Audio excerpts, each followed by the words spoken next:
So I've made 4 million naira in 2 months from one of my tools, and I was able to make that because I followed a strategy which I'm about to share with you in this video. So I'm trying to do 30 videos in 30 days to see how I can like improve my confidence in speaking to the camera and the whole content creation thing. So I'm going to be sharing value. So without further ado, let me go straight into it. I watched the video, Maron's golden video. I think you guys should check that out. The guy has a lot of value, massive value. So he talked about leveraging others people influence or audience, because now the best way to make money is you sell something. You can sell a services, you can sell your time, you can sell a product, whatsoever you sell. But the best way to, if you just look at the general way of making money, it's selling. You understand? Apart from content creation, it's selling. Even content creation, you have to sell something to your audience to really make good money outside the content monetization and whatsoever. So now, if you want to sell, you need people to sell to. And now one of the ways you can sell is by, if you don't have an audience, I'm talking to people that don't have an audience.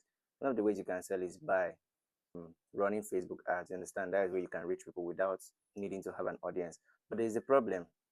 What if you don't have the money, like for the start, to run Facebook ads? What do you do? And this was the solution I got from Myron's golden video, and I applied it, and I have made close to 4 million naira in 2 months. You can see from the screenshot. The strategy is leveraging on other people's influence or audience or trust or whatever. Now, for every industry, if you're in the crypto industry, you are in the Web3, whatever industry you are, you know definitely that there are people with influence in those spaces. You understand? So we are like, for instance, the YouTube automation industry, we have the likes of Bright, Afonso, Laura, and the rest of them in that industry, like on X. Now, there are different social media. There is TikTok, there is X, there's Instagram, there's Facebook.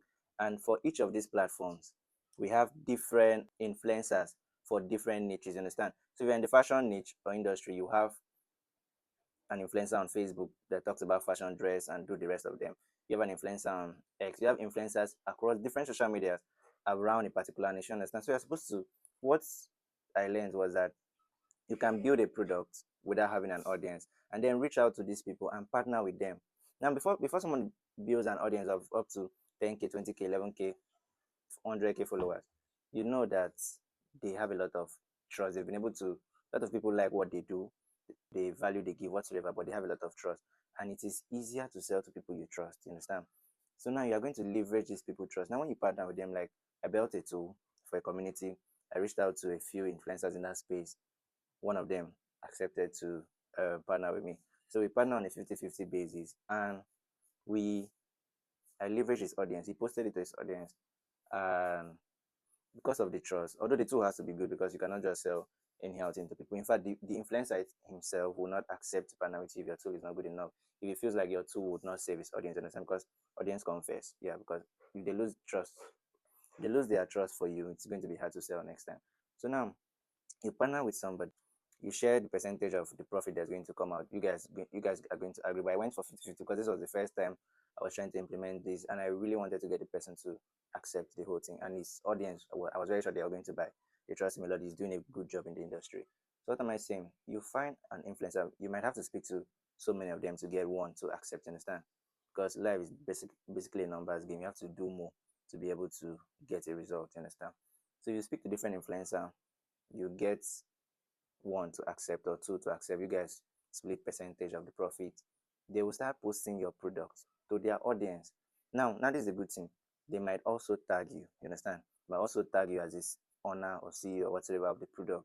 And most of their influence will transfer to you. You now start seeing some of their followers following you as well, because someone they trust so much and love is posting about you. You understand? Yeah. Basically, that was how I did it. I built a product.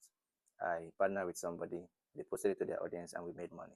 I think it's easier than starting from scratch or trying to run Facebook ads. If you don't have money for Facebook ads, this is one of the ways you can go. Now, the product part of things is what we are going to talk in another video, like how to come up with product idea, how to build product, and the rest of them. And this is not only limited to product building. You can also do this with, you can do it with services. You can get somebody, you can say, okay, I'm a freelance content writer, whatsoever. Then you meet somebody in the content writing space that promotes your product for you. And the person that, okay, for every client you give me, we share a percentage of the profit. They'll gladly push your services to their audience because they know it's just a way of saying affiliate marketing, but in a partnership kind of way. Partner with people that have influence, deliver value to their audience, and you make money. So guys, I'm going to see you in the next video. Thank you.